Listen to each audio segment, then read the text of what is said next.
Fala pessoal, hoje vamos falar da terceira rodada do Campeonato Brasileiro. Eu vou passar alguns resultados, vou fazer alguns comentários em geral aí sobre a rodada, ver se eu acertei algum palpite, tá? Até porque nessa rodada eu me senti o Ibis dos palpites, tá?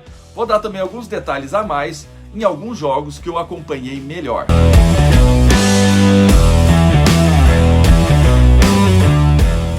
Vamos começar então com a parte fácil, mas também mais sofrida, né? Vamos ver o resultado das partidas e também ver o meu palpite. Lado a lado ali, sem medo de passar vergonha, vamos ver se eu errei muito, tá? Bora lá. Grêmio 0, Corinthians 0. Aqui eu palpitei Grêmio 2-0 no Corinthians. Errou! Eu achei, sinceramente, que o Grêmio passaria tranquilo. A verdade é que o Grêmio não fez o seu melhor jogo no campeonato, tá? Ainda assim, teve as melhores oportunidades e poderia ter saído com a vitória.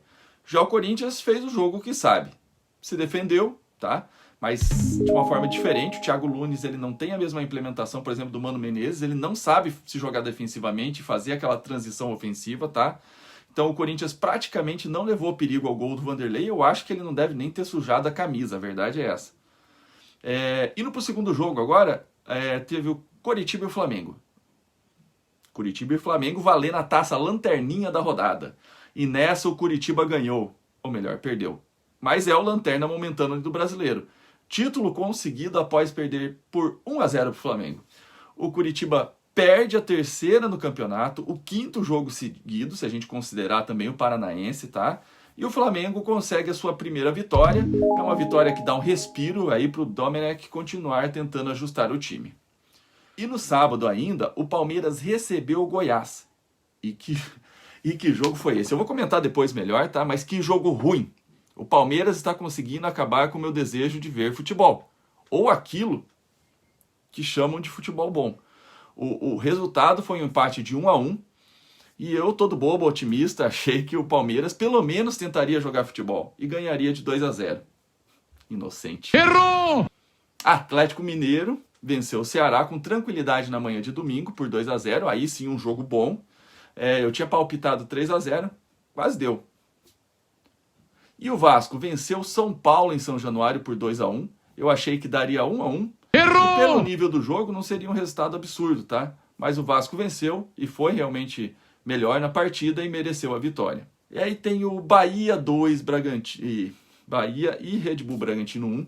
Eu tinha apostado em um empate em 1-1. Mesma situação, tá? Poderia ter acabado aí um empate, mas por pouco acho que o Bahia realmente mereceu vencer. E vamos pro jogo do Fluminense, tá? O Fluminense me surpreendeu um pouco, fez um bom jogo contra o Inter e acabou vencendo por 2-1. O meu palpite de novo era 1-1 nesse jogo. Fiquei demais em cima aí do muro, tá? Não, é um erro que eu não vou cometer novamente. Passamos para o Atlético Goianiense. 1-1 contra o Sport. Eu acho que eu dei muito crédito pro Atlético, tá? Ganhou bem do Flamengo, achei que iria bem para essa partida. Claro, teve o fato do lateral direito Dudu foi expulso, né? Isso afetou, claro, a capacidade do time goianiense. Determinou, claro, o resultado do jogo, que era equilibrado até ali, levemente favorável aos goianos. Enfim, eu tinha palpitado 2-0 pro Atlético. Errou! Essa não deu. E aí sim, Fortaleza 0 com Botafogo 0. Esse jogo não tinha como errar. Eu sabia que ia ser um jogo ruim. Eu sabia que ia ser difícil de assistir, de péssima qualidade. E foi. Acertei totalmente. Palpite 0-0, bateu em cima, inclusive na qualidade do jogo. E o Santos me surpreendeu e venceu o Atlético Paranaense por 3-1. Meu palpite era 2-1 para o Atlético. Errou! Que começou melhor na partida, mas em um erro de saída de bola ali na defesa, acabou levando o primeiro gol. E daí em diante tudo desandou para o time paranaense. O resultado final foi justo para o Peixe, tá? Com o Marinho novamente decisivo na partida. Passando aí, então esses resultados e a conferência dos meus palpites, eu quero falar aqui agora sobre alguns pontos da rodada, tá? O jogo do Flamengo. O Flamengo ele venceu com dificuldades o Curitiba, tá? O Curitiba com 1 a menos a maior parte da partida. Foi bom para o Flamengo porque o time consegue liberar um pouco do estresse, da pressão que estava se construindo ao redor dessa situação ruim. A apresentação do time foi um pouco melhor, tá? Perderam gols que não devem perder e não perdiam antes, mas já deu para notar alguma melhora. Apesar de ser importante lembrar sempre o contexto, ganharam do atual lanterna da tabela com 1 a menos quase o jogo todo, tá? Ainda. Alguém sabe onde está o Bruno Henrique? Sério, alguém sabe? Aquele cara na ponta esquerda ali é qualquer um, menos ele. O Bruno Henrique está jogando sem velocidade, sem força, não ganha um contra nenhum zagueiro, tá? E aí a gente fala um pouquinho do Gabigol também. Ele não está fazendo gols, é verdade, mas pelo menos eu vejo ele tentando correr, tentando armar uma jogada, tentando fazer alguma coisa, criar alguma coisa para o time, tá? Tá longe da performance do ano passado, mas se a gente pegar com o Bruno Henrique está muito mais abaixo, tá? Eu não sei se é uma questão física ou se o que acontece com esse time do Flamengo, mas salvo as besteiras aí de escalação que o Domenech fez na última partida, não me parece culpa dele, tá? Mesmo no Carioca com o Jorge Jesus, o time não jogou bem e ganhou do Fluminense, pois o time individualmente é muito melhor que o Fluminense. Mas coletivamente o time está perdido. Não lembrem nada o time do ano passado, tá? Mas, apesar de tudo de ruim que tem acontecido nas últimas semanas, o Flamengo parece querer engatinhar, então, uma reação, uma leve melhora, bem tímida ainda, tá? É esperar aí para ver as próximas rodadas, ver se vai conseguir voltar ao seu padrão de jogo antes da volta da Libertadores. Eu tô terminando essa parte do Flamengo porque agora eu quero falar de outro time, tá? Que deve estar deixando o torcedor insatisfeito. Mas esse caso me parece muito mais preocupante. Eu vou falar do Palmeiras e Goiás agora um pouquinho. Esse jogo eu vou ter que comentar porque, sinceramente, eu não assisti inteiro. Eu assisti uns 70 minutos do jogo. Mas são 70 minutos de vida que eu perdi.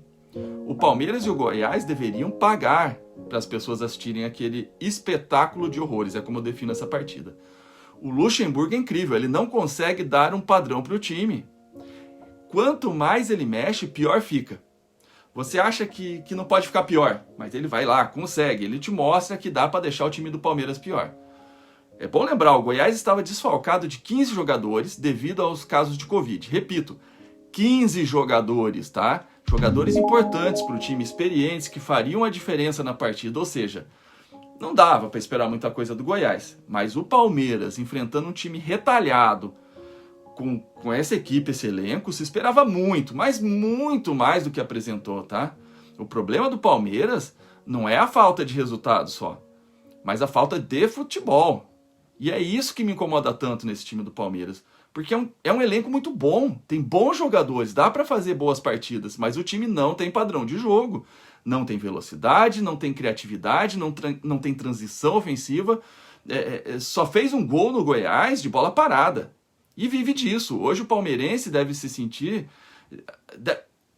palmeirense deve sentir falta do lateral monstro, do Cuca Ball, que todo mundo criticava tanto, tá?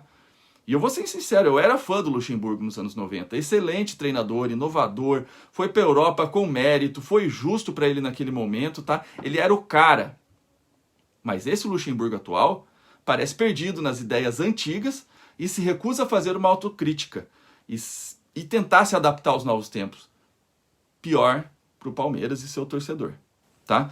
Para fechar, o Palmeiras me deve 70 minutos de vida e eu vou cobrar isso, hein? É tempo que não volta mais. Bom, chega de falar de coisa ruim, então. Vamos dar uma olhadinha aí na classificação geral do Campeonato Brasileiro, após a terceira rodada, tá? Vamos lá, então. O Atlético Mineiro no topo, seguido por Vasco, Internacional e Bahia, tá? É começo de campeonato ainda, se eu fosse o torcedor do Vasco e do Bahia, eu não exageraria minhas expectativas ainda, tá? Eu acho que ambos devem ainda terminar mais pro meio ali da tabela, mas, por enquanto, parabéns, pois ambos os times começaram muito bem esse ano, tá bom? E o Cano? O Cano joga demais, tá arrebentando. Acabou com o São Paulo, tá? E hoje é o destaque do Vasco, tá? Só voltando àquele assunto, antes do campeonato eu já achava que o Vasco era time de meio de tabela, para ser bem honesto, mas eu achava que era de meio de tabela para baixo. Hoje eu já tô achando que é de meio para cima, tá? Vamos ver o que as próximas rodadas mostram. E vamos falar da galera que tá ali embaixo, na lanterna. O Flamengo passou a lanterna pro Curitiba agora, tá? Que é o último colocado, Fortaleza em 19º, Ceará em 18º, e agora o Corinthians resolveu se juntar a essa turma. E isso vai me levar a fazer um comentário final sobre os técnicos do Palmeiras, Corinthians e São Paulo, cada qual com seu estilo diferente, mas todos eles devendo não só resultado, como eu disse, do Luxemburgo, mas também performance. Com eles, os times simplesmente não conseguem manter um padrão, seja lá qual for esse padrão. Precisa de um padrão de jogo. Eu já vi time ruim. Lembra do time do Scolari no Palmeiras? Reclamavam que no final da passagem do Scolari, tá? Que o time não jogava o suficiente, que dava para ser melhor. Mas quando o time entrava em campo, você sabia o que esperar daquele time. Você sabia o estilo do Filipão e do time dele. Você podia reclamar que não gostava do padrão do jogo que ele impunha, que dava para fazer mais com um elenco caro, mas hoje não. Hoje você vai ver um jogo do São Paulo, do Corinthians e principalmente do Palmeiras e não sabe o que vai ver. Parece um bando em campo. Bom, ou eles se acertam com o elenco e definem uma estratégia para recuperarem a vontade de vencer e o padrão de jogo, até algo que o Flamengo está tentando fazer com o novo técnico, ou vão cair todos, tá? E antes disso ainda vão atrapalhar o projeto dos seus times. Enfim, será que eu estou pegando demais no pé desses treinadores? Compartilha comigo o que você acha aí. Às vezes eu solto o que eu penso, às vezes é meio forte. Não sei se eu tô pegando pesado, tá? Seria bom saber que eu não tô sozinho nessa, tá? Então, porque é difícil refletir sobre as nossas opiniões então é bom ter um retorno de vocês, é parte importante desse aprendizado e crescimento diário que a gente busca, tá? No mais, galera, agradeço a visita de todos. Se gostou do vídeo, já sabe, né? Deixa o like, inscreva-se. Eu deixo aqui o meu mais forte abraço a todos e até mais.